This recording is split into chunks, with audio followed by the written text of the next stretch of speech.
بسم اللہ الرحمن الرحیم۔ کتاب خلاصۃ الاخیار اور دوسری معتبر کتابوں میں ملتا ہے کہ بنی اسرائیل میں ایک درخت تھا جس میں شیطان آواز نکال کر لوگوں سے باتیں کیا کرتا تھا، اور کافی لوگ اس درخت کے بارے میں الوہیت کے قائل ہو گئے تھے۔ ایک عابد کو جب اس ماجرے کے بارے میں پتہ چلا تو خلوص نیت سے اس درخت کو کاٹنے کا ارادہ کیا۔ پاس اس عابد نے کلہاڑی اٹھائی اور اس درخت کے قریب آیا کہ اس کو کاٹ دے۔ اچانک شیطان انسانی صورت میں مجسم ہوا اور عابد کو درخت کاٹنے سے منع کیا، مگر عابد نے کہا کہ میں ضرور اس درخت کو کاٹوں گا۔ آپس میں جھگڑا ہوا اور عابد شیطان پر غالب آ گیا اور شیطان کو زمین پر گرا دیا۔ شیطان نے جب دیکھا کہ عابد اپنے ارادے سے منحرف نہیں ہو رہا تو اس نے عابد سے کہا کہ اگر اس درخت کو کاٹنے میں تمہارا مقصود ثواب ہے تو میں تمہارے لیے ایک ایسا فعل انجام دیتا ہوں جس کا ثواب اور اجر اس سے بہتر ہے۔ عابد نے کہا وہ کون سا عمل ہے؟ شیطان نے کہا کہ جب تک تم زندہ ہو میں وعدہ کرتا ہوں کہ تمہارے مصلے کے نیچے سے ہمیشہ تمہیں 200 دینار سونے کے ملیں گے اور تم وہ دینار فقراء میں تقسیم کر دینا۔ عابد بیچارہ شیطان کے فریب میں آ گیا اور درخت کو کاٹنے سے منحرف ہو گیا۔ شیطان نے چند دنوں تک تو اپنے وعدے پر عمل کیا، لیکن کچھ دنوں کے بعد جب عابد کو مصلے کے نیچے سے دینار نہ ملے تو دوبارہ درخت کو کاٹنے کے لیے چل پڑا۔ شیطان پھر عابد کے راستے میں آیا اور درخت کاٹنے سے روکا، لیکن عابد نے انکار کیا۔ دونوں میں دوبارہ جھگڑا ہو گیا۔ اس دفعہ شیطان نے عابد پر غلبہ پا لیا اور عابد کو زیر کر دیا۔ عابد نے تعجب کیا اور شیطان سے سوال کیا کہ کیا وجہ ہے؟ اس دفعہ تو میں غالب آیا تھا جب پہلی دفعہ تم سے لڑائی ہوئی تھی، لیکن اس دفعہ تم غالب آ گئے۔ تو شیطان نے کہا تھا کہ اس دفعہ تیری نیت خالص تھی اور تو اللہ تعالیٰ کے لیے کام انجام دینا چاہتا تھا، لیکن اس دفعہ تیری نیت خالص نہ تھی بلکہ دینار نہ ملنے کی وجہ سے تو یہ کام انجام دینا چاہتا تھا، اس لیے تو زیر ہو گیا۔ ایک اور واقعہ ہے، شیخ عباس قمی شیخ شرف الدین کی کتاب سے ایک مختصر سا واقعہ نقل کرتے ہیں اور فرماتے ہیں کہ انہوں نے اخلاص کے بارے میں تحریر کیا۔ جو بھی اپنے عمل کو خلوص نیت سے اللہ کے لیے انجام دے گا تو اس کے آثار اور برکات اور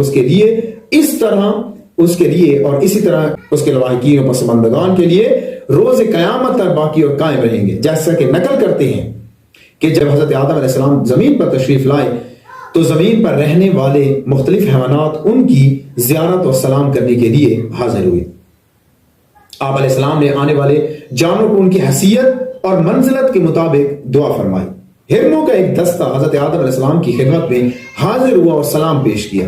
حضرت آدم علیہ السلام نے ان کی پشت پر شفقت سے ہاتھ پھیرا اور ان کے حق میں دعا فرمائی، جس کے نتیجے میں حق تعالیٰ نے انہیں نافع مشک عطا فرمایا۔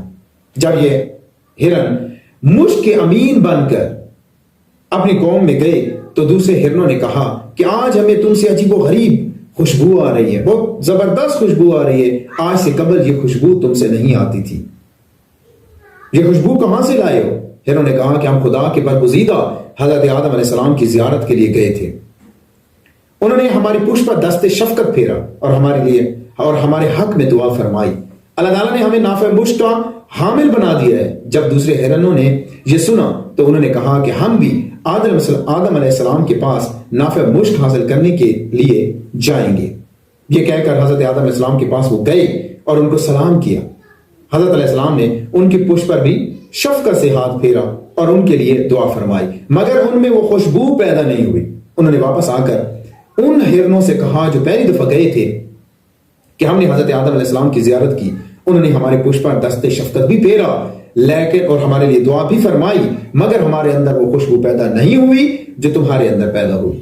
تو دوسرے ہرنوں نے جواب دیا کہ ہماری اور تمہاری نیت میں فرق تھا، تم نے حضرت آدم علیہ السلام کی زیارت کو خلوص نیت سے انجام نہیں دیا، بلکہ تمہاری نیت یہ تھی کہ پروردگار تم کو بھی صاحب نافع مشک عطا کرے، اس لیے تم محروم رہ گئے، اور ہماری نیت چونکہ خالص تھی لہذا حق تعالیٰ نے ہمیں اس خوشبو سے نوازا، اور یہ خوشبو قیامت تک ان کی نسلوں میں باقی اور قائم رہے گی۔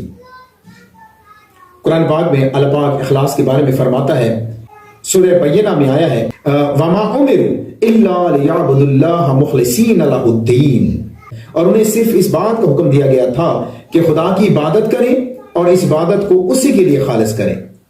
سورہ نام میں آیا ہے قُلْ إِنَّ صَلَاتِي وَنُسُكِي وَمَحْيَايَ وَمَمَاتِي لِلَّهِ رَبِّ الْعَالَمِينَ، کہ کہہ دیجئے میری نماز، میری عبادت، میری زندگی، میری موت سب اللہ کے لیے ہے اور جو عالمین کا پالنے والا ہے۔ اسی طرح سورہ حجر میں آیا ہے وَلَا أُغْوِيَنَّهُمْ أَجْمَعِينَ إِلَّا عِبَادَكَ مِنْهُمُ الْمُخْلَصِينَ، اور سب کو اکٹھا کیا، ترجمہ یہ ہے اور سب کو اکٹھا گمراہ کروں گا علاوہ تیرے ان بندوں کے جنہیں تو نے خالص بنایا ہے، شیطان نے جب کہا تھا۔ اسی طرح سورہ صافات میں آیا ہے کہ فَانظُرْ كَيْفَ كَانَ عَاقِبَةُ الْمُنذَرِينَ إِلَّا عِبَادَ اللَّهِ الْمُخْلَصِينَ، تو آپ دیکھو کہ جنہیں ڈرایا جاتا ہے ان کے نہ ماننے کا انجام کیا ہوتا ہے، علاوہ ان لوگوں کے جو اللہ کے مخلص بندے ہوتے ہیں۔ سورہ صافات میں آیا ہے سبحان اللہ عما یصفون الا عباد اللہ المخلصین، ذات خدا پاک و منزہ ہے تمام صفات سے مگر خدا کے مخلص بندے اس کی توصیف کریں گے۔ روایت میں بھی آیا ہے کہ مولا علی علیہ السلام فرماتے ہیں کہ اخلاص کامیابی ہے، اخلاص عبادت کا معیار ہے، اخلاص مقربین کی عبادت ہے، اخلاص کا نتیجہ عذاب خدا سے خلاصی اور رہائی ہے۔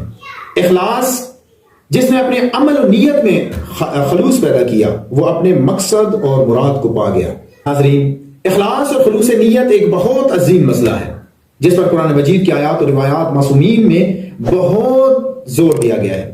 صرف مخلص افراد ہی کی فکر و نیت، عمل اور اخلاق قابل اہمیت اور صرف وہی لوگ اجر عظیم اور رضوان الہی کے مستحق ہیں۔ اگر ہماری کوشش، اعمال اور اخلاقی امور غیر خدا کے لیے ہوں گے تو ان کی کوئی اہمیت نہیں اور خدا کے نزدیک اس کا ثواب نہیں ہے۔